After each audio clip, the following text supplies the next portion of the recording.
in a minute. Just waiting for a couple of more people to join, and then we will be starting at sharp 6 p.m., 5:30 p.m. my time, 9 p.m. yours, and people from different parts of the world. You're welcome to go on camera. Otherwise, it's just me looking at myself and the speakers who are going to be joining soon. Welcome to go on camera. Also, raise your hands as we do the session. Thanks, Manu. Lovely seeing you. Lovely to see faces. Thanks. Hi, Kaustubh. All right, we're going to be starting in a bit. Guys, I'm Paridhi, co-founder of MBA&Beyond. Oh, I do this week on week, so I'm announcing it again. And we are here to facilitate a conversation between alums and our consultants from INSEAD for the audience that's really trying to get into INSEAD as one of their aspirational schools. We do this every week. We try to facilitate community discussions between students, alums, and candidates who want to apply to some of the top schools. The objective is primarily to enhance your learning about a school or whatever little bit you can do to make your application journey better to land yourself, or you put your best foot forward in front of the admissions committee. As a vision for MBA&Beyond, we really work at the cusp of community and technology.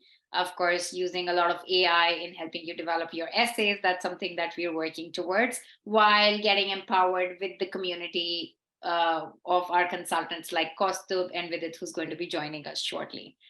That's a little bit of what we're going to be doing here. So in the first 20 to 30 minutes, we'll be touching upon a few questions that we get asked the most for INSEAD. And after that, you guys are free to raise your hands, ask your questions. You can drop your questions in the chat. It's going to be all about you and you guys asking wherever you're stuck, and we'd love to help you, uncover answers for that. So I think we can start. We've got 44 people with us right now. Kaustubh, why don't you go ahead, introduce yourself to the audience? Yeah, Paridhi, thanks for that. So, hi everyone, I'm Kaustubh. I've been working with MBA&Beyond as a consultant for some time. And other than that, I work at Amazon as a senior product manager. So it's been a year since I graduated from INSEAD, although it feels a lot longer than that.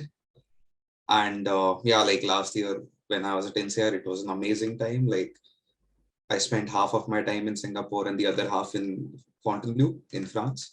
So like the best of both, a bit of Europe during the summer, a bit of Singapore, and then traveling around Southeast Asia.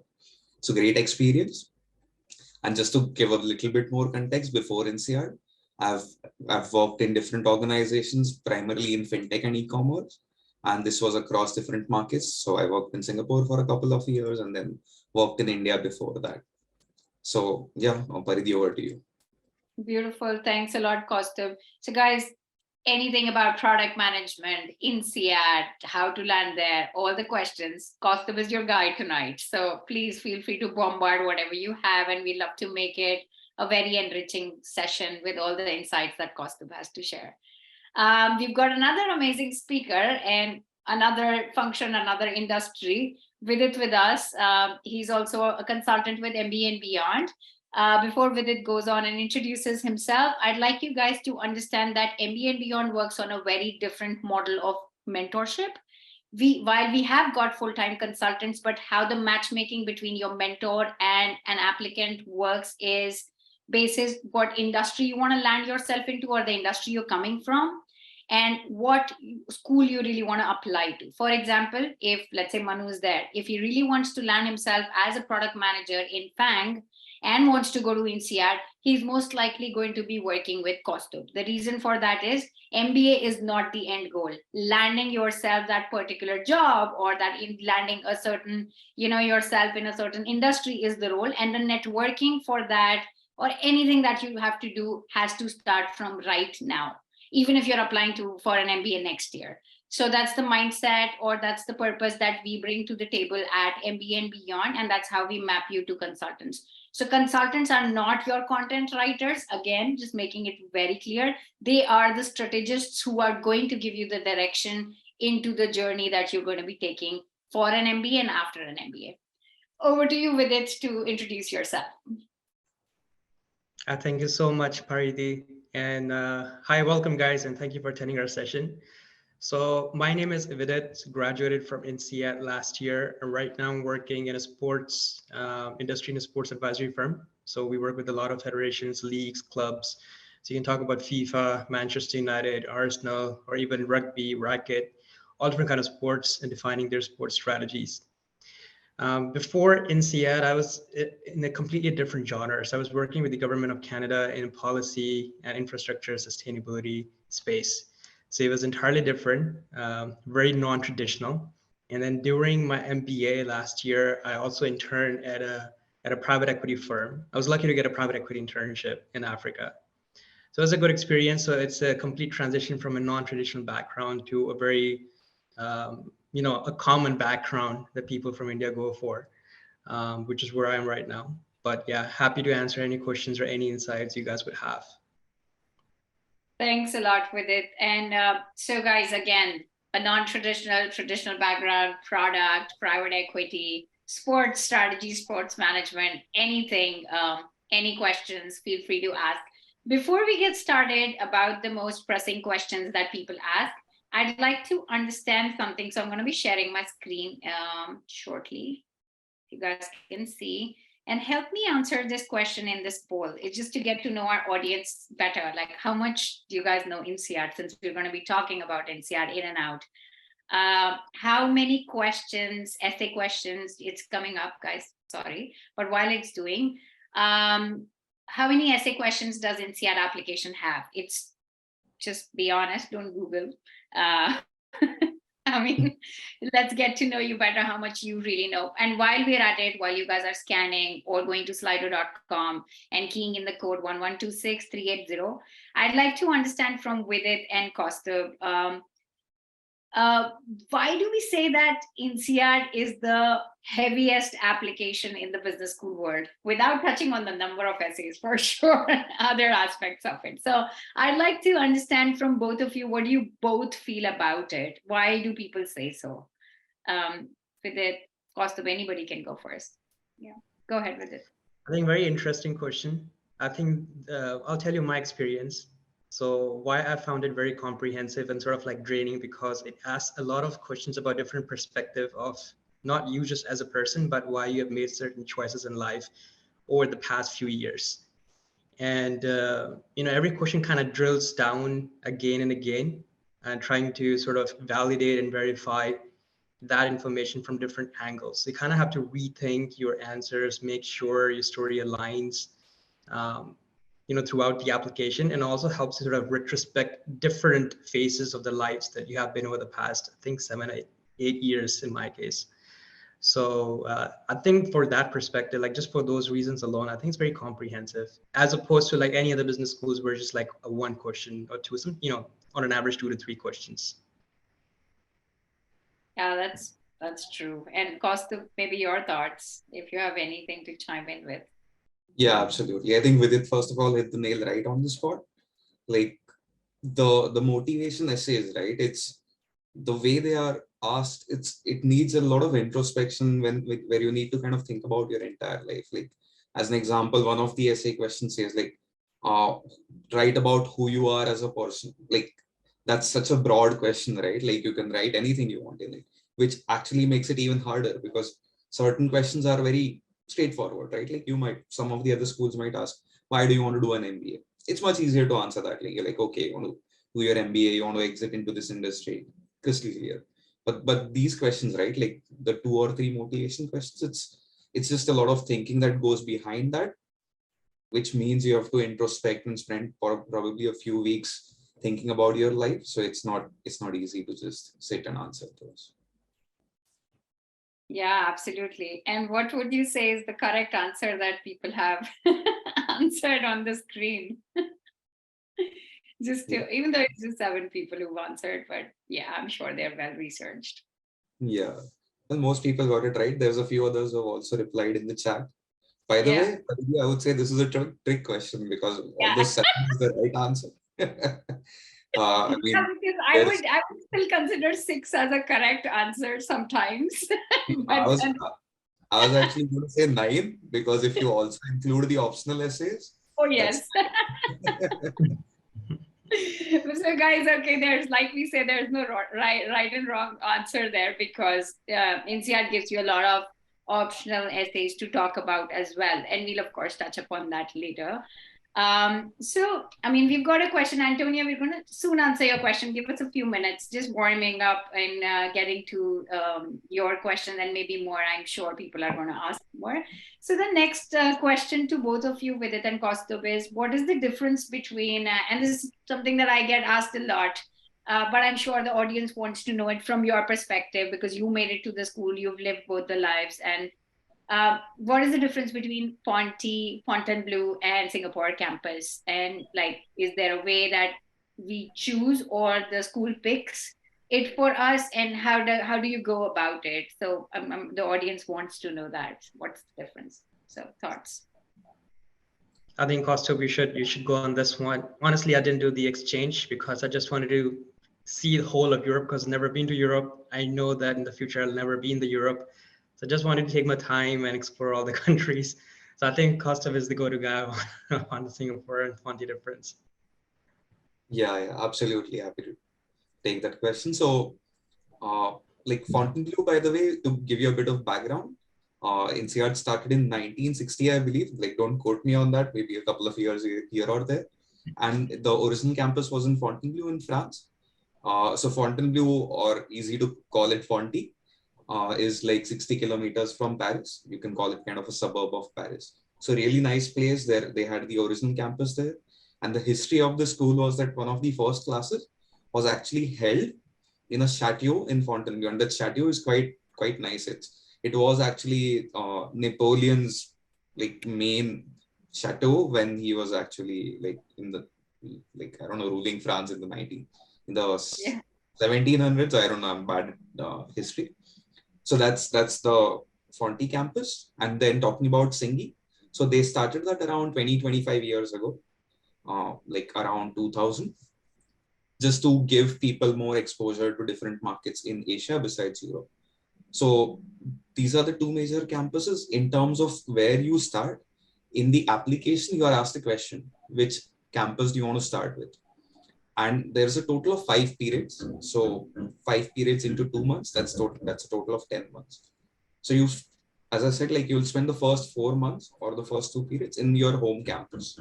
And after that, you can actually move to other campuses if you want to. So the actual system, the way it works, it's a bit complicated. Like you have bidding points.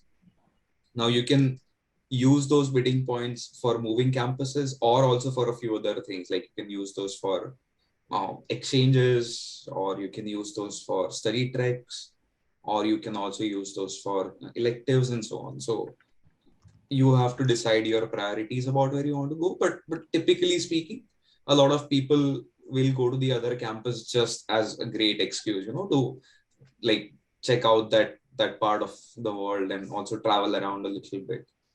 So that's pretty much it from like a campus's perspective. Now, the actual decision can be very complicated. Like it depends on where you want to exit, which part of the world do you want exposure to, where do you want to travel, like a lot of factors come in. So happy to discuss that in more detail if you want. Thanks a Yeah. lot, Kaustubh. And oh, so Vidit, you were a lifer in Fonty. That's interesting, because my Yeah. papa Shantanu also chose that, also primarily because he lived in Singapore 3 years, I think, before. So he wanted to explore Europe, and he stayed there. But one of the questions, Kaustubh, that I have, because I don't have an answer to this exactly how it works, is, let's say if you bid for a campus, you use all your credits for that. And I think like people going to Singapore, they really bid heavy sometimes. Like there's a lot of competition going on out there. So you Yes. run out of your credits, and then you cannot use it, let's say, for a Berlin trek or a Silicon Valley trek. That has happened with someone. And I was listening to the story that, oh, I had to choose Singapore over the Silicon Valley trek. So that's a compromise of sorts that you have to make, basically, how you're bidding. Okay. Absolutely.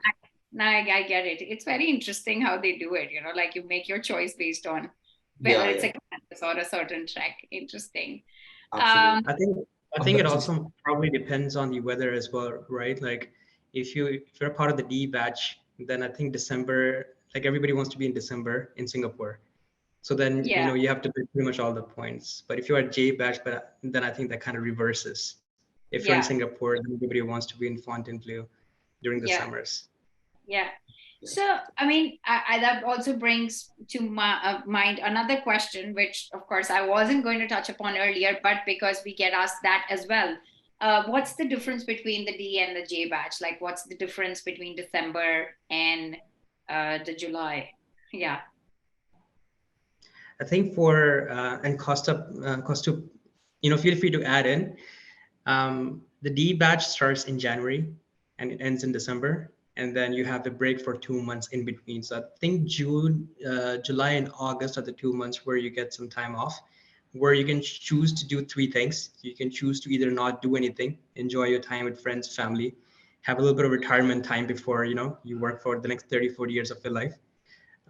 You can choose to do internship in exactly the industry you want to be in. And third option, you can choose to do internship or try out something absolutely different and new, which is exactly what I did during my experience. But for the J batch, there's no internship option. So you are just in the going through the courses, recruitment, 10 months straight on, intense, no time to party, no time to self-reflect. And for me, D batch made more sense. But that's essentially, I think, the difference. I don't know if anything else. Do you want to add something else, Kaustubh? No, I think that broadly made sense. Like as you said, the first is the internship, which is probably the biggest difference. So Yeah. while this is very general advice for people who are looking to move industries or looking to move functions, like the internship offers a nice segue, because if you like look for a role in a completely new industry, then the hiring manager might not be very convinced, right? They might be like, oh, why? Like you don't have any experience. How do you justify this? So the internship, if you had some kind of experience there, would probably make it easier for you to transition. And Right. other than that, one small difference might also be like looking at hiring cycles of different industries. So some industries might prefer to hire, let's say, somewhere in July. So for those industries, it might make sense to join the J batch, and for like other industries, maybe the D batch is a better suit. But that again is a very specific decision that you need to discuss in more detail. Yeah. yeah. And did I you think go to do the D batch or the J batch? Or I was a J, with it was a D, right? yeah, that yeah, was a I D. was a D Okay, batch. so we have So how would you, Kaustubh, how would you defend a J batch? Because to be honest, like I know we've got like a lot of people on the D side, primarily for the reasons that Vidit shared. And that's what I hear all the time, that, hey, you get 2 months, whether you want to take a breather or you want to do an internship. Now I want to hear from the other side of the story. Why did you choose J batch and how would you defend that against yeah. it? I Yeah. mean, honestly, even I was originally planning to go for the D batch, but then that was during COVID times, and then I kind of ended up postponing my plans by 6 months. So the J batch, but again, like personally for me, it wasn't that big a deal because I was working in a similar industry and then wanted to return back. So Yeah. the internship was not really that much value adding.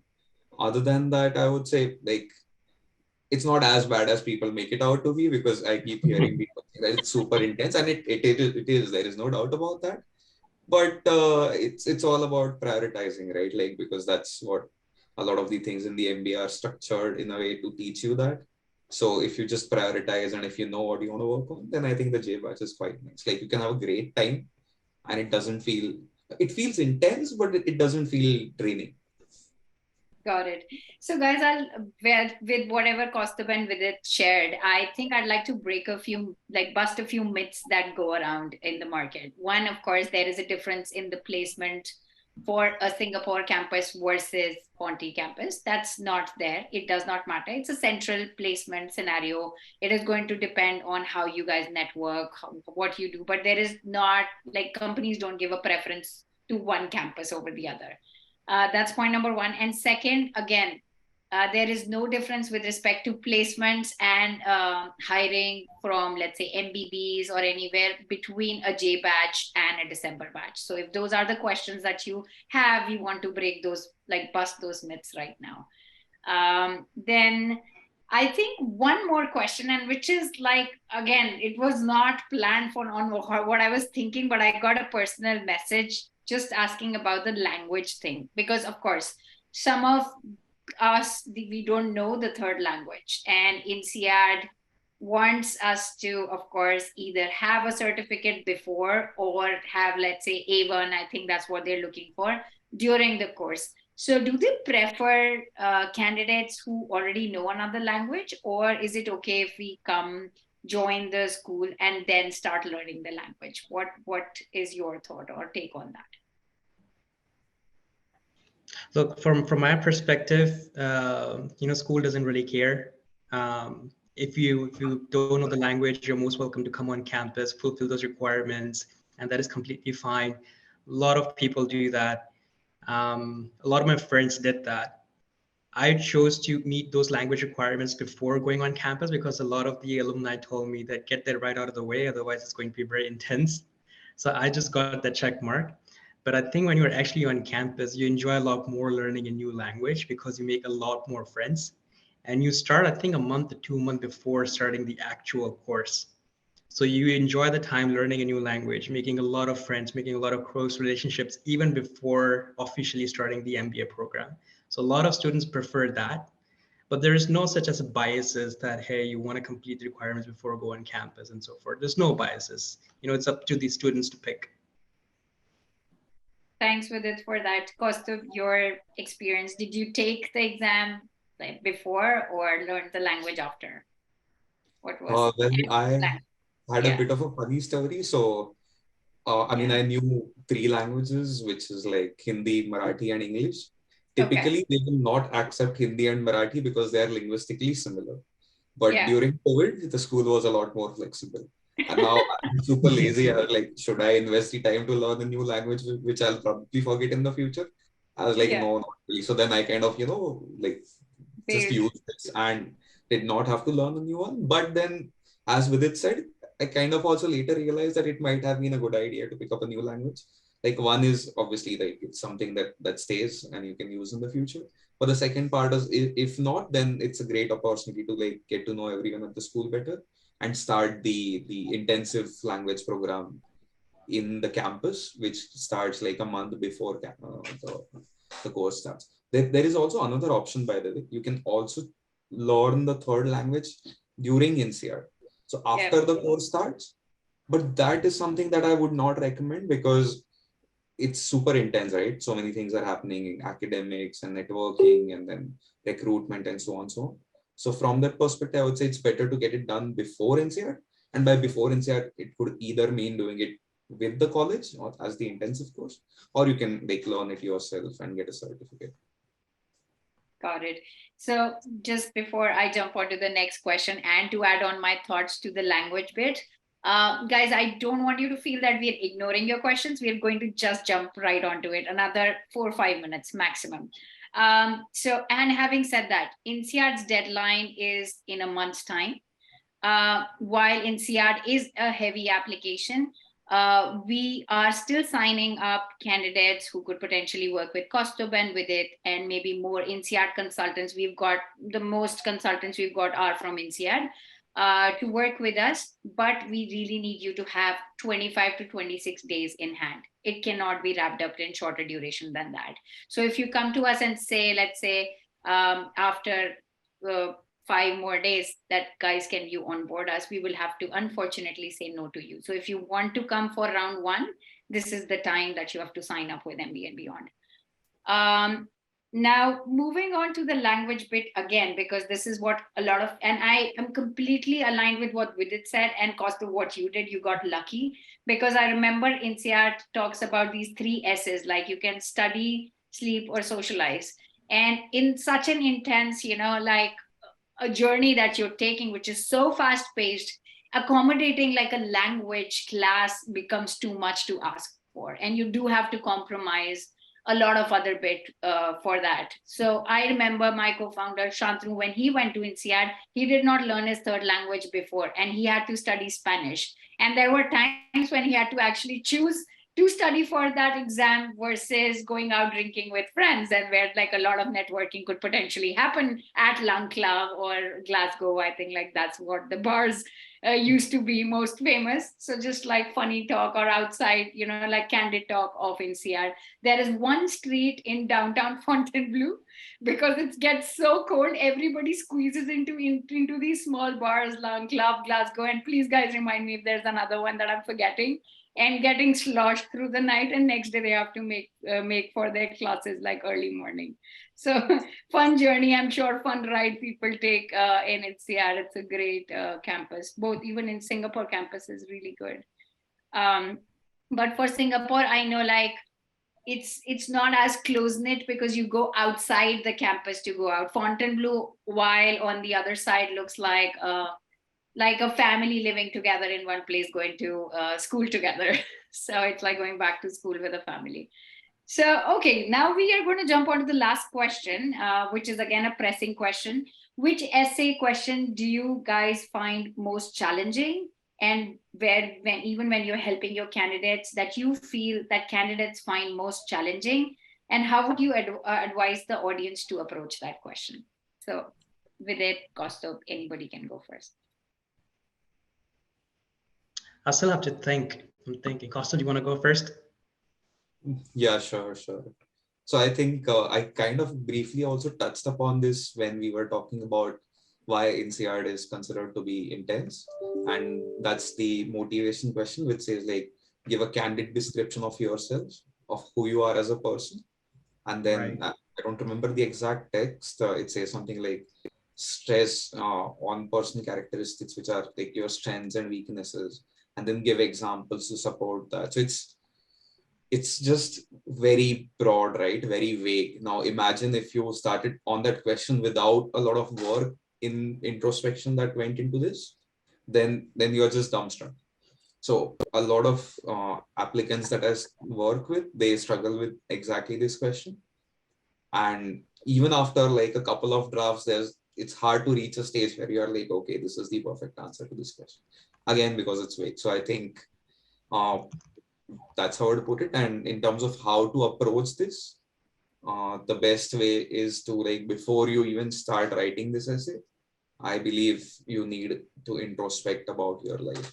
Now, at least here at MBA&Beyond, there's a process we follow in terms of like looking at your strengths, weaknesses, achievements, and so on. Like it's a questionnaire that helps you introspect. So I think without that kind of an introspection process, I don't know how to answer it. Even by the way, like when I was working with Shantanu like 2-3 years ago, when he was my consultant, we also followed this process. And if not for this, I would have been like dumbstruck, like, well, I have no clue what to do. I kind of second Kaustubh's point as well. Like it's been, I think that's the most difficult part. And I think the way I approached it and the way that I generally recommend, students to approach it is first, don't stress too much on the question, or don't stress too much on the word limit or on the paragraph. Just write all your strengths, weakness, whatever comes in your mind, right from the very beginning, from your high school to where you are right now. How did you make that journey? Just complete that sort of paragraph, complete that page, and then we'll sit down and then trim down, okay, what's most relevant?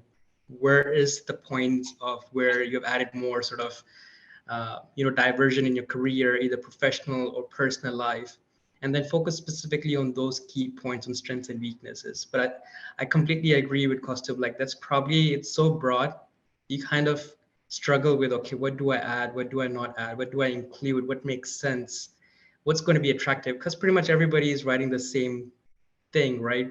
And everybody wants to come out and portray as they have progressed so much over the past few years and highlight their strengths. So it's very tricky. It's very broad.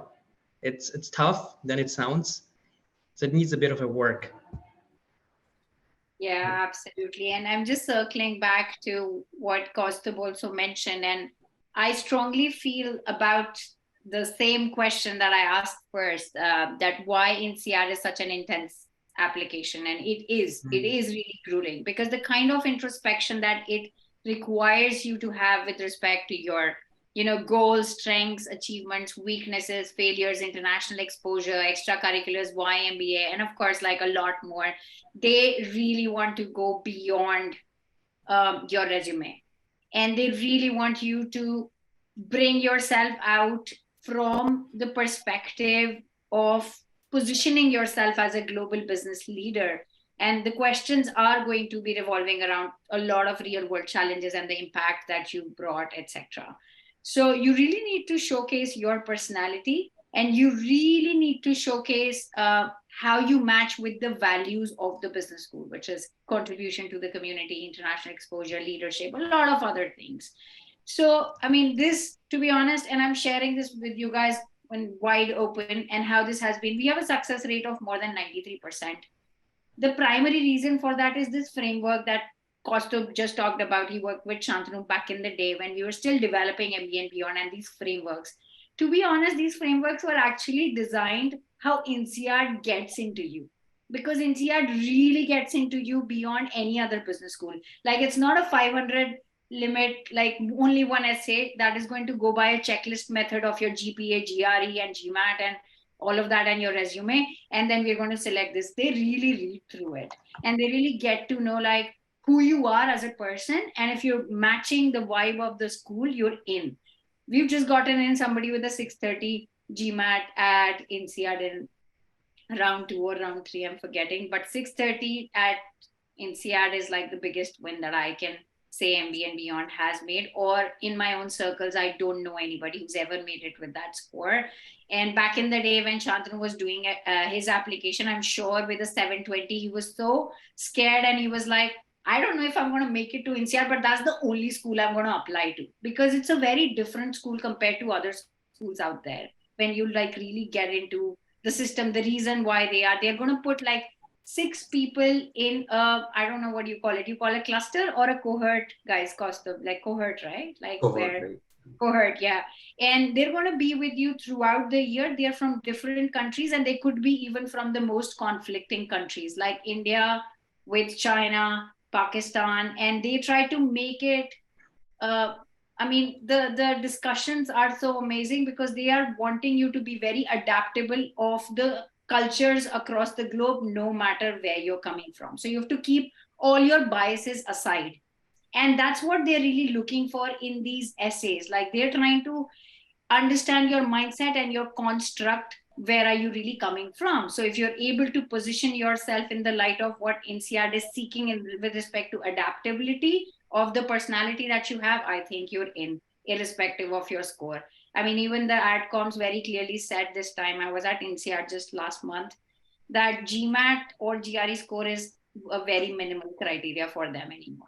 And that's why they go so deep, and you get an opportunity to really express yourself. So I think, any 2 cents with it, Costa, you guys want to share before we jump onto the questions that people have? Anything, any advice, 2 cents? I Wow, think there you covered everything. Yeah, there are a lot of questions. So I'm going to start with Antonio. And guys, feel free to raise your hands also if you want to go on mic and have an interaction with our speakers. We have 27 minutes. There is a likelihood we will not be able to touch upon all the questions, but that's okay. I'm going to be sending out an email to you all. Reply with your question. We'll try to find a common time together to have a conversation for like 15, 20 minutes, 30 minutes, just to help you answer your questions after the session. Okay, Antonio goes like, as a mechanical project engineer working in the forest products industry, how do you pivot to tech? How does INSEAD help with such a process? Thanks. So I think with it, cost of anybody, because with it you've pivoted big time. So go ahead. Okay, so correct me if I'm wrong. So mechanical engineer converting into tech. Okay, look, so I think it's feasible. I think there's two things. It's very, very feasible. So, nothing to worry about, first of all. I think with a little bit of hard work, a little bit of networking, I think it's very feasible. And this is why people go to business school, is to pivot into different industries and sometimes different industries, locations, everything all together. But I think there's two things that you want to make sure. So first is really do a proper networking, reach out to the people who are in the tech industry, understand the challenges, the qualifications, skill requirements, and try to get a referral in the company that you want to apply to. So, Costu is right there. So I don't know if Costu wants to get referral, but that's one step that I would take. It's very much feasible. And then second, just be on top of the preparation for the interviews. So I suppose there's going to be some technical interviews as well. So, if you're ready for it, once you get called for the interviews, which most probably, if you have connected with the people, you will be, then all you have to do is nail those interviews and, go through it. So I don't see a lot of a big challenge. I think the only challenge you would face is preparing for the interviews, getting the materials, practicing. But if you're able to squeeze that time in, during your INSEAD or even before INSEAD, then I think it's very, very much feasible. I've seen a lot of my friends making that transition coming off from, totally different backgrounds. So one of my friend was coming from, again, a policy background from India, and then she pivoted into Samsung. So it's completely feasible. Yeah. Thanks with it. That's very valuable. Yeah, go ahead, Kaustubh, if you have anything to chime in with.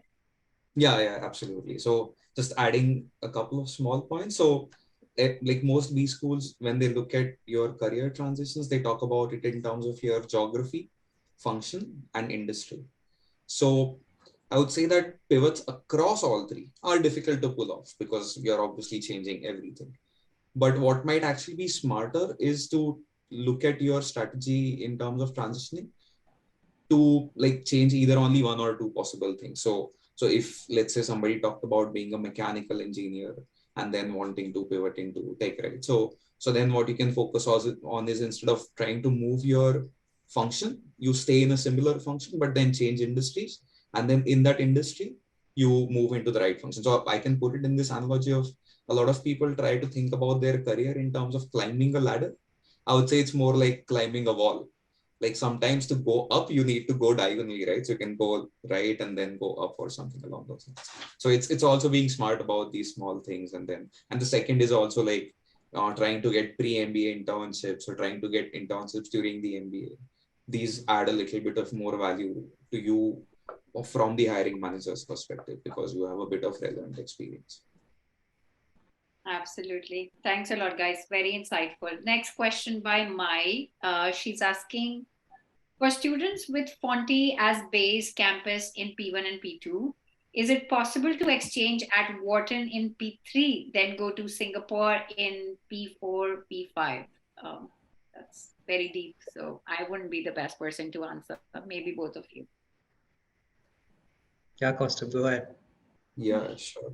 So I am not sure about Wharton in P3 because there, for the J badge, by the way, there is a Wharton exchange, but I think that's actually in P4. Don't quote me on that because I didn't go, but that's something that can be checked. So theoretically speaking, right, you can go to like, to periods in like Fontainebleau, then sometime in Singapore, then Wharton and so on. But being a little bit realistic, like getting the Wharton exchange is not easy because it needs a lot of bidding points.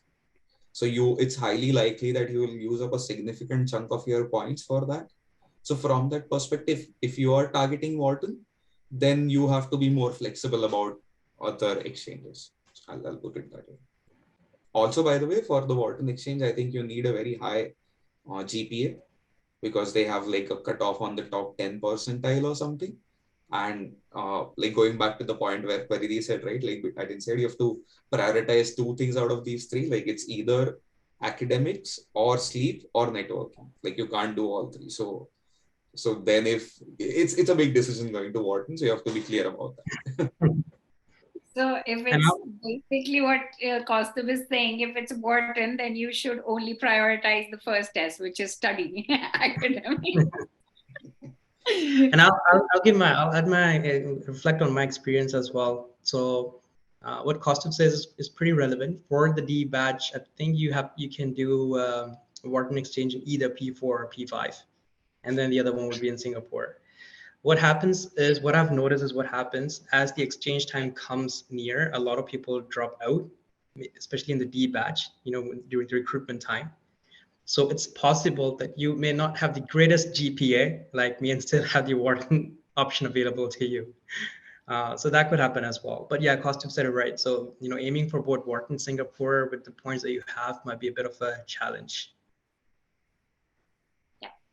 Thanks a lot, both of you. I've got a direct question, but guys, feel free to share it with everyone. It's a valuable question, so I'll put it out there. What is the most interesting lecture or class which you feel is unique to INSEAD? So maybe thoughts, both of you. Wow. Okay. It's a very deep question. To remember all the courses that I had taken. I can't remember the course, but it was, I don't know, Cosmo, if you remember, but we have a professor who would give examples and have a discussion about what love is. I forgot the name of the course, but it would be in P2, P3. It's one of the mandatory course. I think it's on ethics, I believe, if I'm not mistaken. Yeah. And the professor, of course, like we go into do case studies, like case studies of the oil and gas industry and whatever. But I think somewhere down the line, the next 1 month of the course, we end up having more deep discussions about love and marriage, and we make a business case out of it instead of like a proper industry. So I think that's very interesting how the entire conversation goes. So I think that's memorable, but again, it's not as memorable because I couldn't recall a lot of the stuff from that course. So I'm going to be contradicting myself.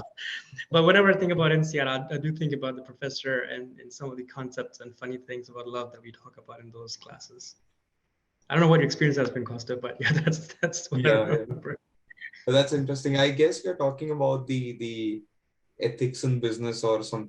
I right. mean, Yeah. I don't remember the exact name, but it's something along those lines. So yeah, that was quite an interesting one. Then one more, this is like more commonly known, but one that I personally loved was negotiations. Also because I came from a background where I didn't have to negotiate a lot. And then this course actually gave me like a great understanding about how it works. For me, like negotiations were also always things that happened in movies. And I was like, wow, that looks cool. And then I was like, wow, I'm actually learning these things myself. So I felt like from an actual application perspective and also from the way it was taught, right? Like a lot of the focus was negotiating, let's say like in the class, but let's say with your peers. So it could be a one-on-one negotiation. It could be a group negotiation, which then gets very complicated because everyone in the group has different interests, and then you have to think about all of those. So like role playing and all that stuff, right? Exactly. So I love that class. I felt it was like I got to learn a lot from that. And there's also a lot of other interesting ones, but this is the one that stands out. I'll actually name one more course called Business Impact for, I think, Business Impact or something. It was an optional course. And the reason I want to say that is I think it was more realistic. So what we did is I think we partner with like an NGO from India, somewhere in Northeast India. And the NGO consisted of only women. So they were empowering the women from the poor backgrounds, socioeconomic backgrounds, and empowering them to find livelihood. So before they didn't have any work, they don't know, how to study, read, write, whatever. But this NGO was helping these women to understand math, like basic, understand basics about math, do basic reading, and then they were being taught some sort of a trade in order to help with the livelihood. I don't remember the name of the NGO, but that was very realistic because we would have a weekly catch up with those women who were working with the NGO for the past 10 years. And we also had interviews with the women who actually transformed their lives in the past 5 years since they had joined the NGO. So at the time they were not making any money to now being the breadwinner of the house.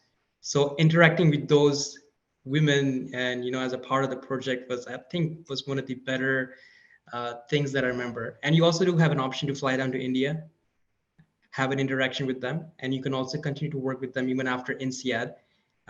Before joining your job or whatever, you can choose to work with them as well. So I think it was very, very sort of empowering course that I still do remember. Is it the same that INSEAD does in partnership with Cartier, where they have to analyze the business models run by women across the globe from Africa, India, like from emerging countries? It could, I I, think, like, yeah. I don't know. I mean, they had a couple from like different countries. I mean, during my time, it was just this from India itself. Got But you it. might be right. You might be that one, yeah. Yeah. That was like an interesting thing, like analyzing business models run by women Yeah, across the globe. That's very similar to exactly. what we're also talking about with it as I well. think that's the one. That's the one. Yeah. And when I like hear my friends and like colleagues when they graduate and also from their time back in the day, one of the interesting courses that I felt, I don't know if it's a project or a course, is the first 100 days of any business, like how you have to be like an acting CFO, CMO, and CEO. And you spend like 100 days actually getting a feel of how it feels to run a company, like, so I think that's more for if you take the entrepreneurial path or something, with your electives and curriculum. So that one was very interesting. But yeah, I think we need a session just to discuss like these lectures and professors and whatnot, giving me ideas for later future sessions, which we will. But I think let's take up the next question by Dr. Anupama. Are networking opportunities, facilities, resources, etc., similar at both the campuses? Maybe Kaustav. Yeah, happy to take that. So this is a bit nuanced. It depends upon what industry you're targeting. So for standard industries post NCR, right, like consulting being the obvious one, then the location of campus doesn't really matter as much, because what ends up happening is that these companies like recruit through central applications, which means that you will be applying and then they will be shortlisting you from the entire pool of candidates and so on. Obviously, visa and language are some factors that can play a role, but if you keep those aside, then the campus itself doesn't matter. But if you talk about other industries which are not hiring from campus as much, right? So let's say if you are looking at private equity as an example, that's where you would have to go out and look for roles yourself. Like maybe a couple of roles will come to campus, but it's more likely that you'll have to do the bulk of networking yourself. And that is where I believe being located in the right geography does help a little bit, because then what you're doing is you're going and trying to meet alums. You can obviously have those calls virtually, but it's just easier, it's you connect with them better if you go and have a coffee instead of just having like a Zoom call. So from that perspective, I think the right campus does matter, but that's also in the second half of the year, because when you would probably start, like the majority of your recruitment activities is from P3. You can start before that, but P3 is where I think like it gets concentrated. Yeah, and I'd just like to add that there is a reason why INSEAD also goes so deep into your application and why they expect you to introspect so much, because they really expect you to have good understanding of what your goals really are. It's going to be a fast-paced course. You need to have an understanding where does the opportunity lie for you right after 10 months, so that you can really capitalize and have a plan of networking in place right when you're starting your school. Because after you start school, you are not going to get any headspace to think about how should you go about it. You're just going to be acting, like executing. And I think there was a question about taking a break before you start school as well. So maybe we can answer that. So with it, Kaustubh, do you guys think that candidates should take like a month's break before they start school? I think, in my perspective, they should. I mean, if I think it's the program is overall is very intense. There's a lot of things happening, and then you will also have to be. I think you will also go through a lot of thought process yourself as you go through the process, not just about recruitment, not just about courses, what do you have to do, what do you not have to do, but also I think during the process you will go through some self-reflection, ask a lot of questions to yourself. For example, for me, I think I worked till the 20th of December, so like 20 days before I started the program. So that was not a great idea because I was just, getting relaxed and everything, and then I had to get up on speed. So in this case, I would recommend yes. However, if you're trying to switch into an entirely new industry, location, changing all three functions, as Kaustubh said before, then might as well, do the pre-MBA internship, finish that off, and take a month break before starting off at INSEAD. So maybe do it in a way where you have a month off before starting at INSEAD. Absolutely. Thanks a lot. There's a very interesting question coming through by Tiago. He's asking what qualifies as international motivation if a candidate doesn't have international work experience / doesn't work in an MNC. So basically, it's what do they mean by international exposure and how can you talk about it? So thoughts on that, guys? Yeah, sure, I can take that one. So, by the way, I saw many of these questions, so I think it's this might kind of answer the doubts for multiple people. So yeah, I think this is one big misconception that a lot of applicants have, where they feel that it's necessary to have like traveled a lot or have been in foreign geographies from an international work experience perspective. While that does help, it doesn't mean that you absolutely need that to prove international motivation. So anything that you have done, right, which kind of means interacting with people from other geographies. So that might be in a professional setting where, let's say, you had clients from other markets or you had teams based in other markets, and then you interacted with those. So that's absolutely valid. Even from a personal point of view, right? If you traveled or if you did something else, right? Like as an example, uh, like you love the culture of some other country, and that reflects in the things that you do. Like if it's food, if it's reading, if it's movies, like culture might be a part of that. So all of these factors can be used to prove international motivation. So again, yeah, dispelling that myth. It's not like you have to be based somewhere else. While that, as I said, while that does help, it's not necessary. Oh, I completely agree with Kaustubh as well. Through the application, what INSEAD is looking for, do you really want to gel with people from different backgrounds and cultures? So that's I think writing the application in a way that sort of you can show to the school that you are interested in doing that. This is what you want to do. This is important for your professional and personal development. And if you haven't done it in the past, that's not completely no-go. I think you can demonstrate it in so many different ways. As it is, in India, like you are constantly having conversation with international clients. Doesn't necessarily have to be out in the West. It could be client from, Nepal. It could be from China, Dubai. And in India, we have so many different cultures and languages itself. So as long as you're able to sort of highlight those strengths that's needed of interacting with people and sitting together and working with people from different culture experiences. And as long as you're willing to do and you can show this in the application, this is what you want to do as well, that will be enough for you to sort of show that in the application. But it's not as much important as other people on the internet it seems to be all the time. They look at the application holistically. So that's just one data point. Don't forget that there's a lot more data points that they're assessing you on the basis of which you will get shortlisted or not. Absolutely. Thanks a lot. I have nothing to add. You guys actually shared everything to the point, because this is again a myth about INSEAD. People feel that they should have stepped out of the country or worked with a company that's outside of India, but that's not required. Of course, you have to just express clearly with evidences and anecdotes the adaptability for different cultures. That's their objective. Getting to Manu's question, can you talk a little bit about class profile, experience, what they look for in a candidate, average GMAT score? What if someone just has an entrepreneurial background and no big Fortune 500 company in the CV? So basically, I think we can talk about the kind of candidates that make it to INSEAD all the time, and from both your perspectives, Vidit and Kaustubh. I think it sort of encompasses all the stuff that should go in the application and sort of what we have discussed so far. In short, all types of candidates can apply and go into INSEAD as long as you build your profile and application in a way that highlights those strengths and weaknesses, and what weaknesses you are addressing or have you addressed in the past few months or years.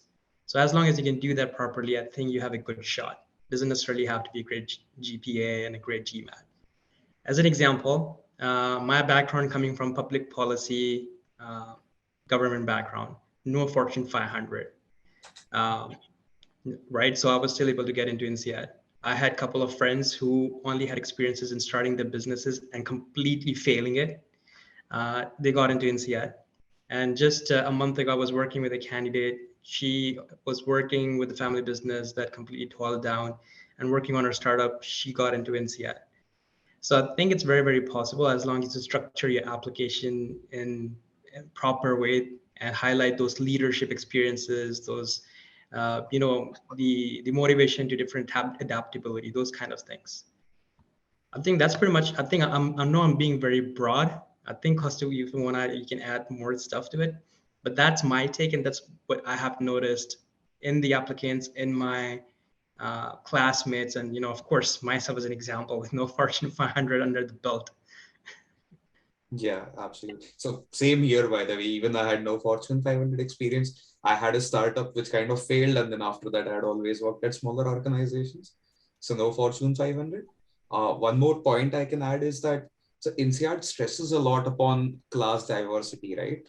And that diversity is in terms of multiple aspects. So it's actually geography, it's function, it's your backgrounds, and so on. So if you ask me, is there a typical profile that INSEAD is looking for? The answer is not at all. Like the one thing that they're looking for from their class is diversity. I remember my class had like people from 1995 countries. I'm sure it was similar for you with it. And Yeah.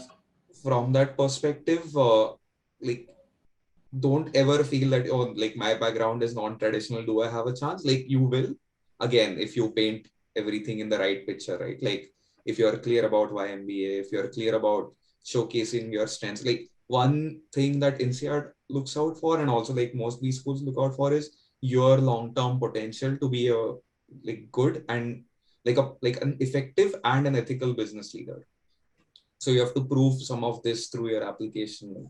You also have to, then a couple of small points that we also talked about that INSEAD cares about, which is community contribution and international motivation. So if you can highlight all of these things, I think anyone can make it. Yeah, I think You that know, also. we No, we go also ahead. had doctors. We also had doctors and surgeons. Yeah, So army army, backgrounds, very diverse profiles. right?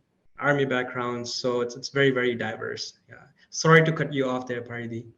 No, that's all right. I was just adding on to the same thought, like Kaustubh's journey. Even my co-founder Shantanu, who Kaustubh worked with, he also had a failed startup, no Fortune 500. But you need to have a strong reason for why do you want to go for an MBA. It's an expensive degree, and that's what I will always say. As long as you have an understanding of the gap in your profile that can be bridged by an MBA, I think no business school really is looking for, a certain set of rule book, a book that says that you need to have A, B, C, and D.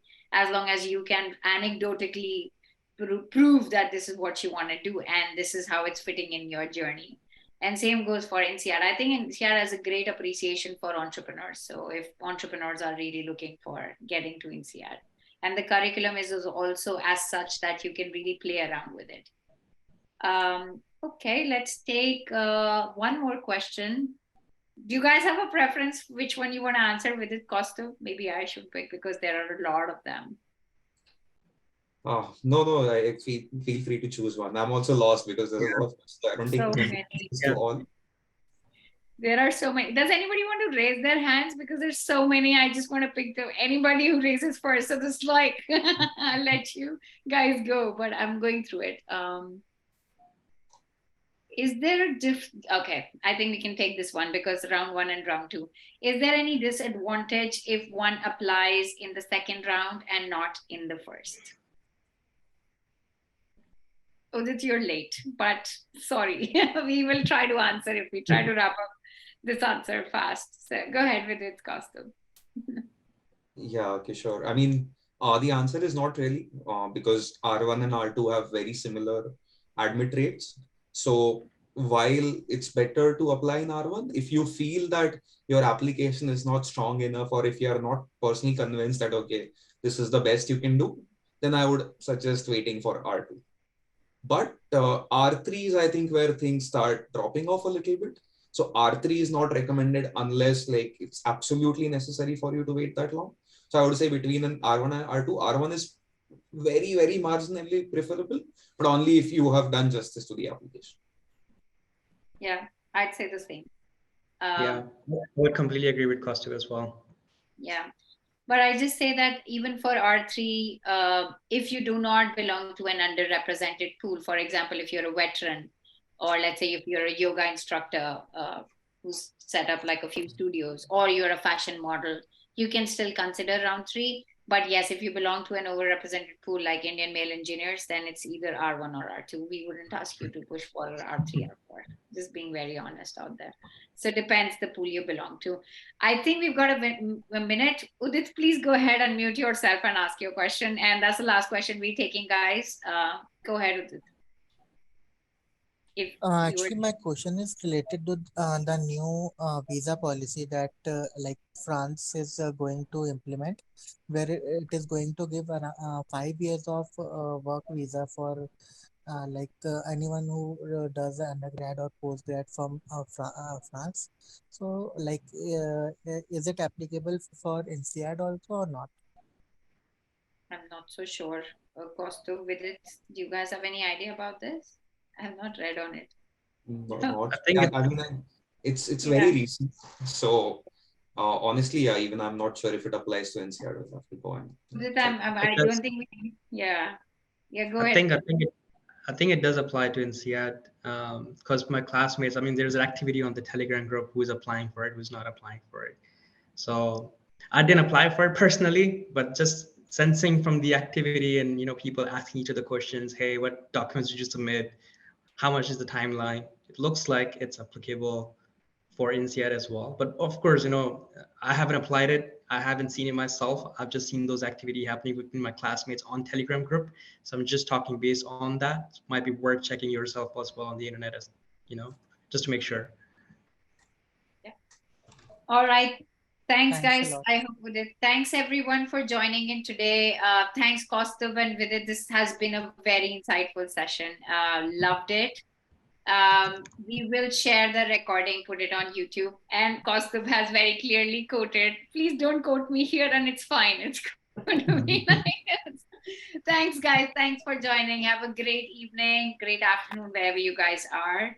And hope to work with you soon. All the best. Bye-bye. Bye. Thanks. Thanks. Bye, Thanks. guys. Thank you.